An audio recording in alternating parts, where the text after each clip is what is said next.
Hello, my dear viewers. I missed you so much. Today, let's meet with a new story, which is entitled My Little Monkeys by the writer Hanin Adel. Let's see the first part.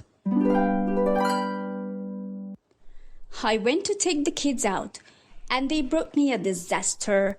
They spilled the paint over the man's head, and I got involved. It's one of the moles. A pretty woman entered with 3 kids, who were 8 years old. There were 2 boys and a girl. She caught the boys from the back of their necks. "Look, my sweethearts, I need no naughtiness. We'll enter to buy clothes with decency and get out. Luigi, I know that you are clever and won't cause any trouble." She left them when she realized that the people were looking at her. She smiled with shyness. She looked back at the kids, and she found them running all over the mall, and they were screaming. "Okay, dear, these kids don't understand." She ran after them.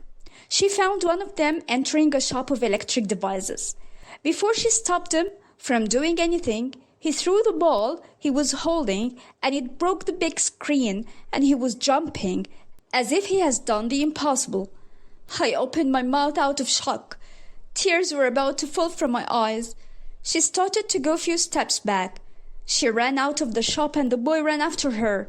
She and her kids kept running while saying, "Oh dear, the screen costs £100,000. She held the boy's hand and she kept looking for the other boy and the girl. She glanced them enter the hypermarket. She ran towards them while being scared as the danger was bigger and the losses were much more. She entered while running. She didn't find them. She kept searching for them in the corridors and department till she reached the department of paint. She found that the 2 boys and the girl standing, grinning with an evil smile and knocking at the paint with all their power. She looked aside while thinking. When did the boy leave her and join them? She swallowed her saliva with fear. She found a young man wearing a suit, and he was standing with his back to her. He was talking on the phone. She screamed much while looking at the kids. "No, please!" The young man turned around and he was scared. He was wearing his glasses. At the same time, a bucket of paint was thrown over him. He fell on the floor. He lost his senses. The paint came tumbling down over him. She sighed with fear and was trying to control her nerves. "Did you kill the man? Did you kill him, little wretched ones? What can I say?" She ran, and the kids were behind her. She was about to exit the mall, but someone held her from the back of the neck. She laughed while looking at him. "Sure, if I tell you it's not my business, you won't believe me." The security guard held her and didn't want to leave her. In the Nemr villa, Ruh was standing in front of the mirror. Her stomach was big. She was looking at herself and she was smiling. "When are you gonna come, sweetheart? I wish I could see you, Badr." He hugged her from the back and looked at the mirror too. "I will be jealous." "What's the matter, Mr. Badr? You have much control, don't you? Your mom has forgotten me from now." She turned around and laughed. "No one can make me forget you. You are my addiction." She was about to hug him, but her big belly was a hindrance. Ruh laughed and frowned at the same time. I've become very fat and round, Nemr."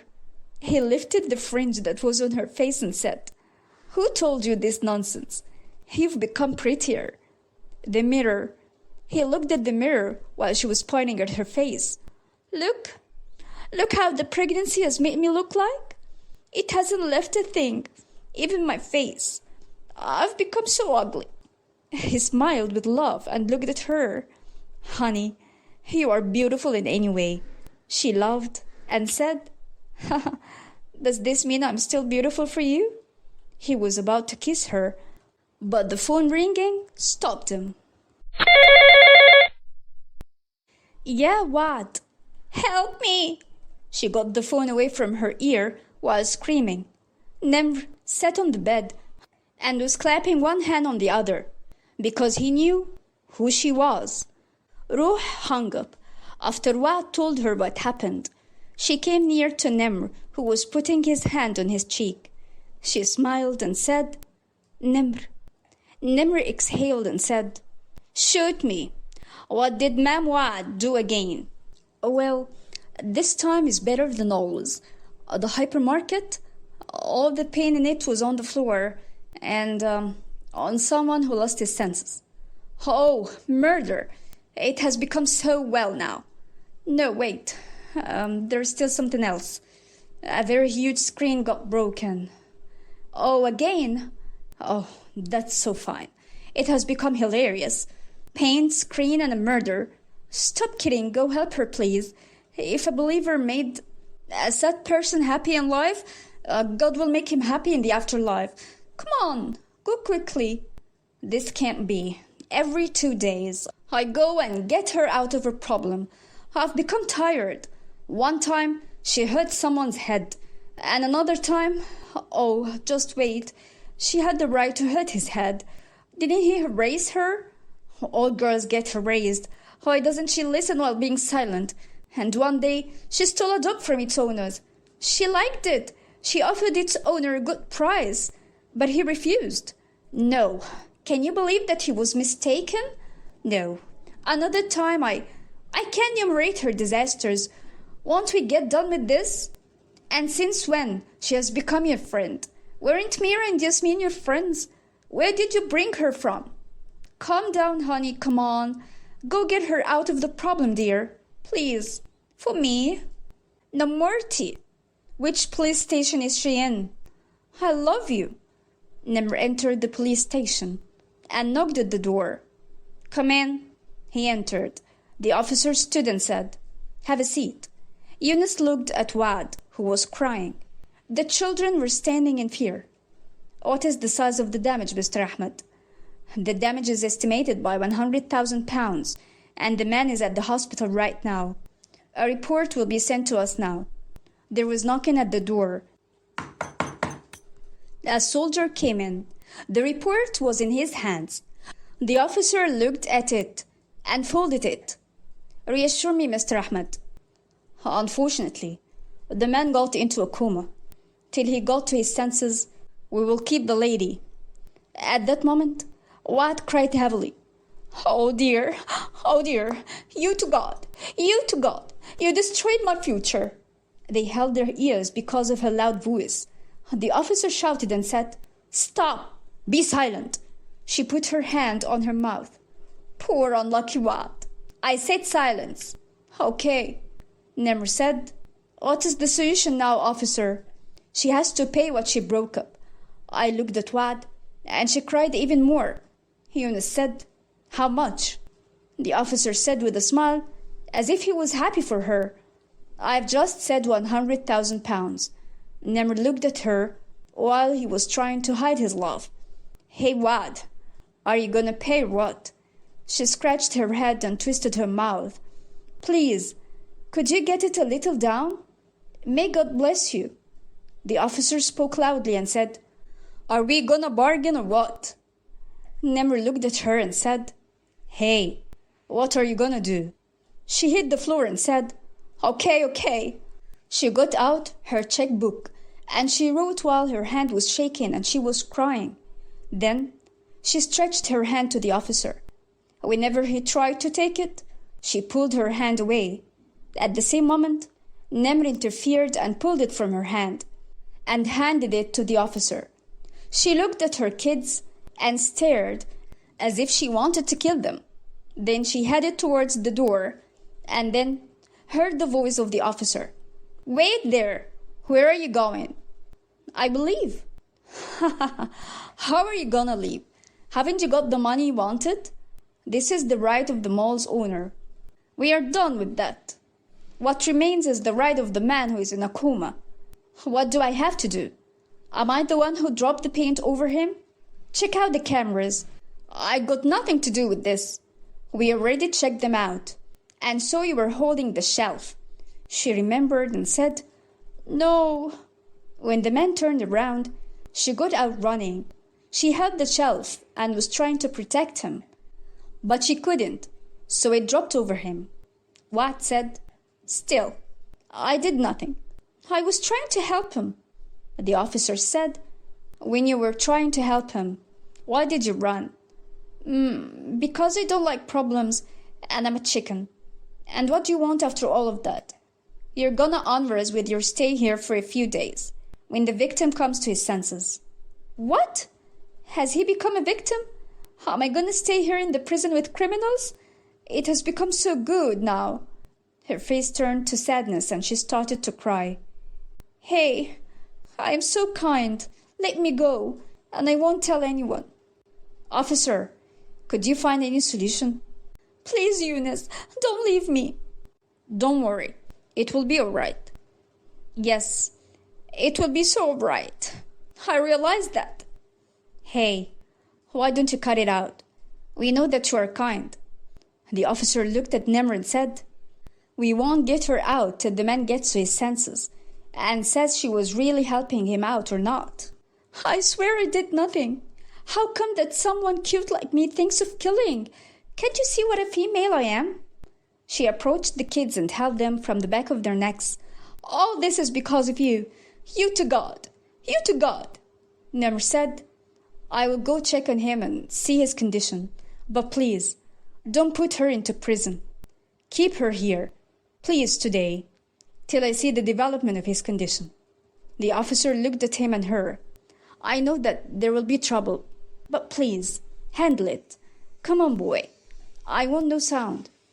She stared and said, "Eunice, Nimr, are you gonna leave me?" But Eunice left and closed the door behind him. "Don't leave me, Nimr. Aren't you an officer? Where is the mediation? Has it stopped at only me?" She kept crying loudly and blowing her nose into the handkerchief. "You bastard! You left me alone face my horrible destiny in this darkness. Oh, Watt, you have no one in this life. Poor Watt. Is it because I have no relative or lover, a stranger? Life will cause me much harm?" The officer looked at her with disgust. He got up nervous and approached her. She raised her head and looked at him. She wiped the handkerchief and was silent for a few moments, but she found him standing still. She kept looking right and left. He was standing still. She swallowed her saliva while thinking, "Is it possible that he makes use of this moment while I'm alone and the devil comes between us and does like Farag in old movies? It would be much bitterness." She looked at him again. "He is so huge, like a Hulk. How am I gonna defend myself? Where would I hit him? Should I bite him from his ear? What should I do? He's got the energy of 64 horses and I'm a chick. So weak, and life has betrayed me. I like it that I'm funny in the predicaments." She looked at him again, and he was still standing in front of her. Moments of silence got too long. She said, "Is there something, Pasha? By the by, I'm strong, with long nails. Even look." She raised her hand in his face. He held her fingers. She was about to stick them into his face. He let it down. She heard the sound. She looked at her hand with fear. He was reassured that she was okay. Suddenly, her eyes were filled with tears. She cried heavily. She kept jumping and hitting the ground. He looked at her with astonishment. "What? Is there something, Watt?" She kept crying. She shook her head. "No." "Are you afraid?" She shook her head. He held his head. He got a headache because of her. "Then what?" She sighed and said, "You broke my nail, bastard. You to God." On the other side, Nimr entered the hospital and he got the kids. He reached the man's room. He stopped and talked to the doctor. "How is he doing?" The kids were pulling his pants. The doctor was wiping his sweat and was holding his pants. He was hit in a sensitive part. He might get to his senses in a week or a month. It's all in the hands of God. Has he got an ID? No. Nimr opened his mouth suddenly. The doctor's face got red. The kids laughed out. "I'm sorry."